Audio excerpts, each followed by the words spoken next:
Thank you very much for inviting me here. It's an amazing show, and it's a privilege to be part of it. What we have here is an old farmhouse. This was my home in Sussex. It's where I grew up, and I was completely unaware that our visitors were some of the greatest artists of the 20th century. Picasso, Man Ray, Max Ernst, they were among them. But to me, they were just a bunch of amusing, benign people who were friends of my parents, Lee Miller and Roland Penrose. Here they are in Arizona in 1946, visiting Max Ernst. My father, Roland Penrose, was born in 1900. He was a poet, a writer, and a Surrealist artist. He went to Paris in 1922 to become an artist. He studied with André Lotte. He met Braque. He became fascinated by Cubism. But about 18 months later, he went south and bought this little house in the village of Cassis-sur-Mer, near Marseille. And he lived happily as an expatriate, painting in a style that owed much to Cubism. A strong, pleasant style. But this was not one that would earn him the present position he holds in the history of modern art. For that, he needed a catalyst. And one day when he least expected it, that catalyst arrived and rang his doorbell. She was dressed on that occasion, but not for very long. They fell in love and they were married in 1925. Her name was Valentine Bouet. She was a poet already known to the Surrealists, to André Breton and Paul Éluard, and she introduced Roland to them. And Paul Éluard introduced Roland to the Surrealist painter, Max Ernst, seen here with Marie-Berthe, his wife.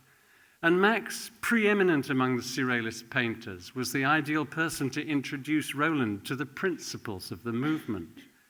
In contrast to the negativity of the Dada movement, which preceded it, Surrealism was a genuinely positive new way of seeing and living life, offering an ideal for the future based on fairness and enlightenment. Surrealism was way more than an art movement. It was a revolution, a counterculture, and the Surrealists rebelled against the establishment in all its forms.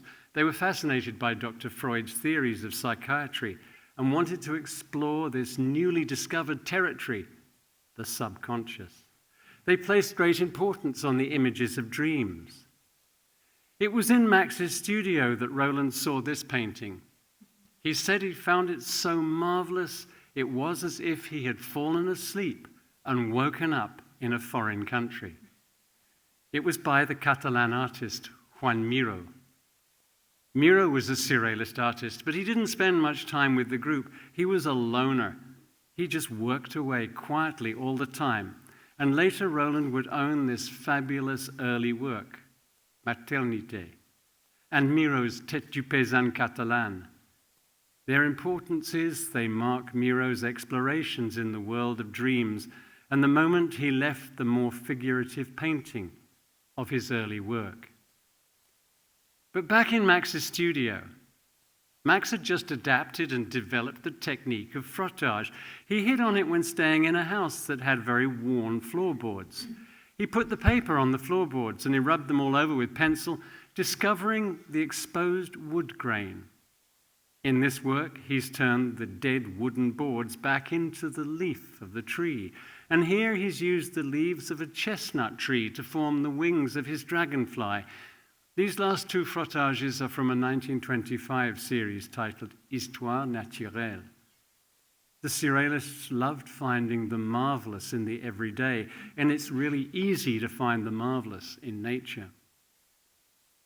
Max encouraged Roland to experiment with frottage, and this is one of Roland's early works. It was a technique that gave Roland ample scope to record his own dreams and fantasies. And in Roland's paintings, we find the wonderful ambiguities and erotic fantasies of Surrealism. Is that a cloud of steam? Or is it the woman of Roland's dreams? You choose. Max was also the master of this genre, the collage. He used to snip up steel engravings to make these strange, wonderful figures. Collage making was a way of undermining authority and skewing perception. It's also a celebration of the chance and finding the marvelous in the ordinary. Some of Max's images are scary. There's often an undertone that suggests a cruel attitude towards women. Valentine found the images of women as victims of violence offensive, but in truth she had already turned against Max. She felt he was exploiting Roland. And the feeling was mutual. Max painted Valentine like this, hard-faced and implacable. The genius here is the second portrait. You see, her face is absent. There's a blue void. Valentine had found that she wanted a journey of meditation and contemplation towards nirvana, and she was already on her way, and Max recorded that. In 1936, Roland and Valentine had to admit their marriage of 11 years had failed, and Valentine left Roland and went to live in India. And Roland left France and returned to England as the ambassador for Surrealism, which was virtually unknown in England. And he set up the first international Surrealist exhibition. This is the lineup on the opening day. Salvador Dali, Paul Éluard and his beautiful wife, Noosh, Eileen Elgar and Sheila Legg, two British women Surrealists. Here's Roland, here's Herbert Reed, here's Edouard Mezens. The show was an incredible success. It was attended by 1,000 people a day for 23 days. Dali famously arrived to give his lecture in a diving suit chosen to penetrate the depths of the subconscious. He damn nearly made it because he nearly suffocated. Dali was central to the Surrealist movement at this time, but later his love of fascism was to cause an irreparable breakdown. By today's standards, the show would have been a blockbuster. Picasso was very close at this point to the movement thanks to his friendship with Paul Éluard, and he lent, and works by just about all the known Surrealists of the day were featured, including Max Ernst, who had several works in the show, also Man Ray, and so did Roland Penrose. At a personal level, this was the moment that Roland first met the spirit of Lee Miller, because this huge painting by Man Ray, L'Heure de l'Observatoire, is of Lee Miller's lips. Lee Miller, that's her second to bottom here. She had arrived in Paris in 1929 and she'd become the pupil and the assistant of Man Ray, who's seen here at the bottom of the pile. And under Man Ray's tutelage, Lee Miller had become a photographer. She photographed Max and Marie-Berthe in 1929, and I find it astonishing that she was so close to Max, Marie-Berthe, and Man Ray, who were all close to Roland, yet she did not meet Roland Penrose until 5 years later. In the following spring of 1937, Roland was back in Paris on a mission. He wanted to buy this painting. It's called Nu sur la plage, 1932, by Picasso. He had seen a reproduction, only in black and white, in a magazine called Cahiers d'Art. He went to try and find it. It was not in Picasso's dealer, Rosenberg's gallery.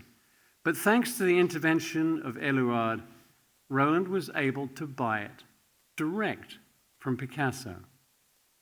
And this was the beginning of Roland's collection of works by Picasso, but it was also, more importantly, the beginning of a friendship between him and Picasso that lasted until Picasso died 37 years later. But in June of that same year, Roland was back in Paris visiting Max Ernst.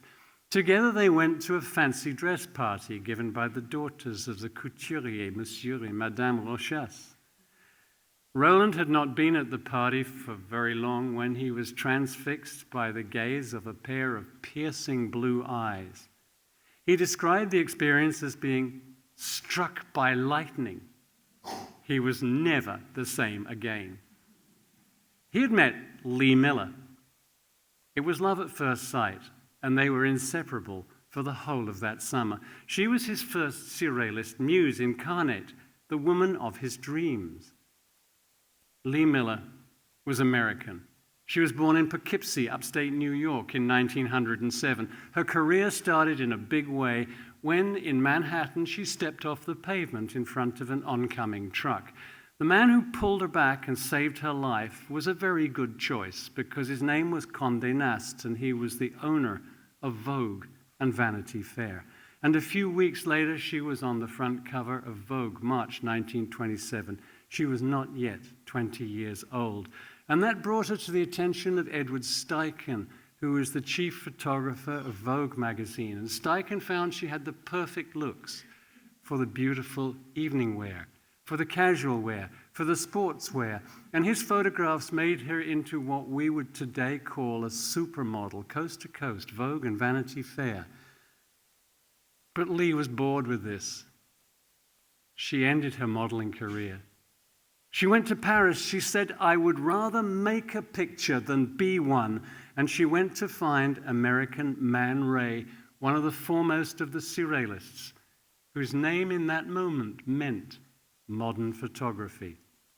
Immediately she became his model, his pupil, his muse, and his lover. And some of his best-known works in his whole career are those of Lee. But underlying these lyrical, erotic images, there was a huge tension. After my mother died, I found this page from Man Ray's notebook among her papers. His handwriting tumbles backwards and forwards across the page in a wild, swirling script. Elizabeth, that was her given name. Elizabeth, Lee, Elizabeth. You can feel the pain. It covers a mask-like face of Lee drawn in pencil. When I unfolded it, out fell this photograph, slightly larger than life. It's her eye. I thought, how beautiful. And then I noticed something that made my blood run cold, because on the lower eyelid, he had taken a very sharp pencil and with a lot of pressure, written his signature there. There's something sadistic about poking a pencil into your lover's eye and writing your name on this vulnerable place. And I began to understand why when I flipped it over and I found this poem on the back. The date is important, October the 11th, 1932, but the last line tells me all I need to know. I am always in reserve. Man Ray was a wonderful man, but he had this really intense ego. And for him to put himself in reserve was an incredible step down. But Lee sailed blithely on above all the jealousy. And despite his jealousy, Man Ray generously encouraged Lee to become a photographer, a Surrealist photographer. And her early works show that strong Surreal style right from the start. This is a clinic. The figures here are painted on the wall. The woman is real.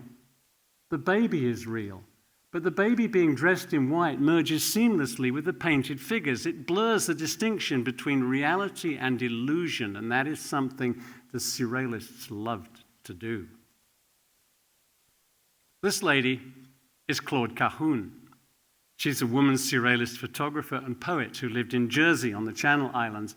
Her self-portrait of about 1925 inspired Lee, and Lee made this drawing. It's a preparatory sketch for her own photograph. And I think it was the metaphor that appealed to her. You will have seen glass domes like this in museums. They always contain little beautiful stuffed animals, something that's been captured, deprived of its liberty, and used to enhance the status of the owner. It's a trophy. And Lee, as a beautiful woman, was constantly fighting off men who wanted to turn her into a trophy. She posed her friend Tanja Ram under a similar dome. Again, the captured trophy woman. And Man Ray shared the session. And in Man Ray's version, he blindfolded Tanja, makes her even more helpless, subjective, a captive. And then Man Ray put the image into this painting, where the man is smug, self-satisfied, leaning back, gloating over his captive, his trophy. One of Man Ray's most famous works, Object to be Destroyed, reflects his fury with Lee towards the end of their relationship. She claimed it was like making a wax voodoo effigy to stick pins into, and she had justification for that because, of course, it was her eye on the pendulum of that metronome. The night she left, do you remember the date on the poem, the 11th of October, 1932, Man Ray went nearly suicidal. The person that was with him was terrified that he really was going to shoot himself. But luckily, his humor took hold, that black humor, and he turned it into a dark joke by putting a cigarette in the muzzle of the gun, the smoking gun. And then he took 2 years to paint this picture. It's big, it's about that size, it's more than 2.3 meters wide. It took him 2 years to paint. It has 2 titles. One title is Observatory Time, because the domes of the Observatoire de Montparnasse give us the location, and that means the lips are hovering above Man Ray's studio. The other title, The Lovers, because the lips morph into the closely entwined form of 2 lovers, Lee and Man Ray perhaps, and they're taken from Lee's lips, enlarged, cross-hatched, but the genius is the way he's tilted the lips so they fly freely in the early morning sky. It's the moment he kissed her goodbye. He forgave her, and he continued to love her for the rest of his life. 5 years later, Man Ray was also at the Rochas ball where Roland met Lee, and Roland invited them all, Man Ray and his new girlfriend, Adi Fidelin, to stay in Cornwall at his brother's house. Max Ernst came with Leonora Carrington, the English painter he had just met when he was doing his show in Roland's London gallery. And then, all except Max and Leonora, went to the south of France, to Boijmans, where they had a sort of Surrealist summer camp. Here's Paul, Nouche Eluard, Man Ray, Adi, and Roland looking happy. Picasso and Dora Maar should have been there, but they'd had a huge row that morning and they needed time to cool off. And Picasso took a big interest in Lee Miller. He painted her portrait 6 times, à la Arlésienne, in the manner of a woman of Arles. We don't know the dates of the portraits precisely, but the last one is dated the 23rd of September. Lee had left Boijmans on the 18th. Picasso was still painting her 3 days after she had left. Roland bought this one and gave it to Lee as a present. And for me, the yellow face is a metaphor for the sunshine brilliance of Lee's intellect and the tremendous warmth of her personality. Lee inspired Roland to start making collages using picture postcards, and this was one of his first. He called it The Real Woman. Yes, it's about Lee because she was real, visceral, hot, full on, unlike Valentine, who was ethereal. So here she is as a frottage. And this is her alter ego, I believe, a bird about to make some salty American wisecrack. And its plumage is made of postcards. It's like cubism. The trick is if you close your eyes a little bit, just go out of focus, they become feathers. They stop being postcards. Roland applied this technique in a great many different ways, and you'll see some examples in the exhibition. But Lee in this moment was married to a very wonderful man, Aziz Eloui Bey, and her home was in Cairo. But in 1939, she left Aziz and came to London to live with Roland and moved into his house in Hampstead. And knowing the war that was inevitable, she and Roland hurriedly made one last trip to France. They found Adi and Man Ray, Max and Leonora, trying to look cheerful, but knowing the war was inevitable and imminent. By now, Max's work represented the biggest holding in Roland's collection, ranged from Catherine Ondulata, bought from Eluard in 1937, to Joie de Vivre, bought from Max himself while the paint was still wet on the canvas. Max had left Marie Berthe, and with Leonora had gone to live in Saint-Martin d'Ardèche in France. And when war was declared, Max was interned by the French as an enemy alien, and Leonora enlisted Roland's help. and he was freed 3 months later, only to be re-imprisoned by the Germans on the fall of France. Peggy Guggenheim got him out and took him to America, but it was the end of Leonora's love affair with Max. She escaped to Spain. The strain made her temporarily insane. She finally escaped to Mexico. Max married Peggy Guggenheim and spent the war in America. Lee and Roland returned to London on the first day of the war, and Roland became an air raid protection warden, and Lee got a job on Vogue magazine as a photographer, but she was bored and frustrated. And when America entered the war, she applied for military accreditation with the US Army.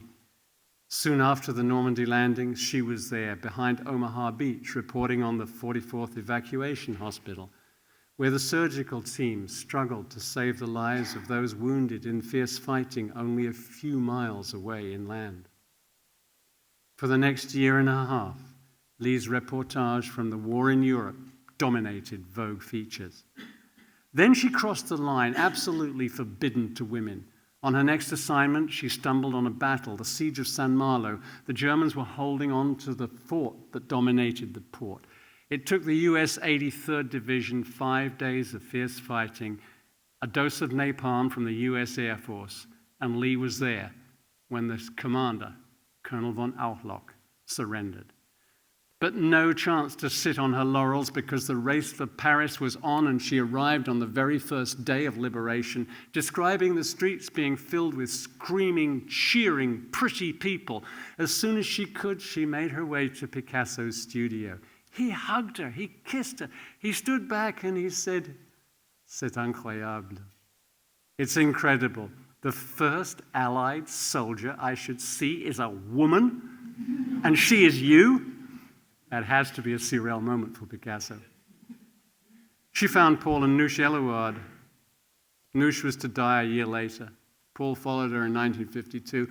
Because Paul's poems had been seized upon by the French resistance as a rallying cry, his poem, Liberté, j'écris ton nom, that was enough to earn them the attention of the Gestapo. They were on the run for the whole war. They died because of it. But not even Paul or Noosh could keep Lee in Paris in the winter of 44-45 because the toughest fighting of the whole war was taking place. The Germans had their backs to their own frontier. And Lee was there when the Allies punched into Germany, and Lee was there when they began liberating the concentration camps. Buchenwald, Ohrdruf, Penning, and Dachau. This is Dachau.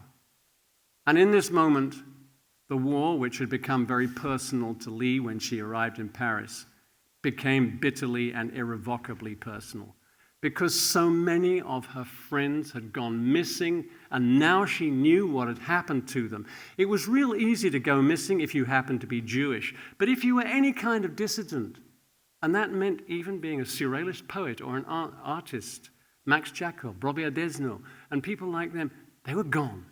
Now she knew what had happened, and she was going around looking and photographing in close-up to see if any of those dead people were her missing friends. Way after the war ended, she returned to London. And to her astonishment, she found she was a hero. Vogue could not get enough of her. They sent her across to America. Roland went with her. And when the victory tour was over, they went and found Max Ernst, now living in Arizona. He had split from Peggy Guggenheim, and he was with the new love of his life, Dorothea Tanning. Her work was becoming well established, but perhaps partly because splitting with Guggenheim had upset a lot of dealers, Max was not selling at all. And Lee was conscious of a certain rivalry and tension between him and Leonora. Then Lee and Roland flew on to Los Angeles, where Man Ray had gone to live and work. Here he is in his studio with Roland. Man Ray had fled Paris in 1940, just ahead of the German occupation. Addie could not go with him. She couldn't get an exit visa. The separation broke that relationship. But now Man Ray's new partner was Juliette Browner. She was a dancer in Martha Graham's company. And a few months later, Man Ray, Juliette, Max, and Dorothea had a double wedding. Man Ray declared he could not imagine doing something so rectangular. I'm not sure what he meant by that, but it can't have been bad because both couples stayed together until they were parted by death.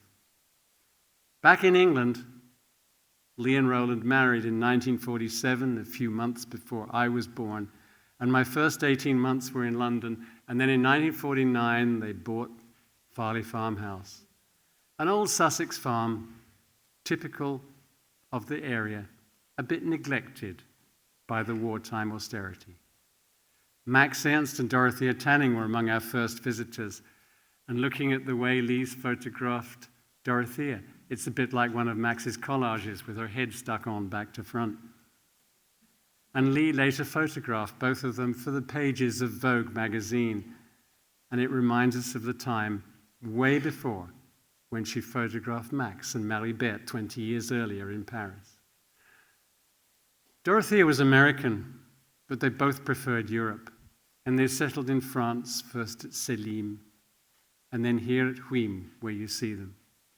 Max died in 1974, and Dorothea returned to America, where she lived in New York. She continued to work and stayed in touch, and from time to time visited, until she died in 2012, 7 months short of her 102nd birthday. Picasso came to Farley Farm in November 1950, and he and I, for that is me, made instant friends. I took him to meet one of my favorite people on the farm, our great big Ayrshire bull called William. And that evening, Picasso sat by the fire and painted William like this. You see, Ayrshire bulls are red and white, so he's red and white, but he's grown wings and he's got two friends and he's perched on a twig. It was Picasso's wonderful homage to William.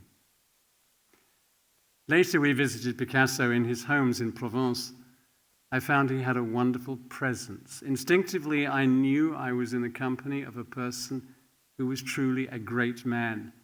Yet he was modest. He was gentle. There was never a hint of ostentatiousness. Braque came round while we were there. He and Picasso had not seen each other for some years, but Picasso grabbed this handful of pottery doves, gave them to Braque as an ice-breaking gesture. And from that moment on, the two old pals picked up where they left off. And Picasso's holding a baby he made out of broken pots. He liked the baby so much, he made a pushchair for her and a mummy to go with her. It was 1954 when Picasso made this work, and François Gillot had left him about a year earlier. And I wonder if his thoughts were turning back to when Claude was very young, and his world was, for a while, filled with happiness. For me, these visits were fun. But Roland was always working on some big project, and in 1958, his masterwork of a biography, Picasso, His Life and Work, was published. It's still in print today. It's acknowledged as being key source material by other scholars. The American edition came out, and the second version had Lee's photograph on the cover. But it was the French edition that was the crucial one, because Picasso didn't read English, but other people told him it was good. So he designed the cover like this. But nonetheless, Roland was very apprehensive when he showed up at Picasso's place. It was nearly 3 years had passed since the English edition. But by then, of course, Picasso had read it. "I've read your book," he said. You can imagine how Roland's heart stopped. "I've read your book. It's good. In fact, it is so good, it is as though we sat at the same table and wrote it together." Nobody can ever give a biographer a better compliment than that. And he signed it like this. Poor Roland Penrose, son ami Picasso, his friend Picasso, with these little guys skipping along the bottom with their bunches of flowers. But by that time, Roland had already curated the 1960s show at the Tate. The show of the century, some people called it. A real blockbuster. Queues round the block at Millbank. Picasso didn't come for the exhibition. He rarely visited his own shows, preferring to concentrate on making new work. And Picasso's projects continued with Roland close up to the time Picasso died in 1973. After the war, Roland and Miro were reunited. As always, Roland was working on new ways of getting Miro's work to be better known. He curated Miro's exhibition at the Tate Gallery in London in 1964. It was the first major exhibition Miro had in Britain. And Roland later wrote the biography on Miro in 1970. And Miro came to visit us in 1964. He was quiet. He was like a little Buddhist monk. He just wanted to sit in the garden, watch the flowers and the birds, and sip tea.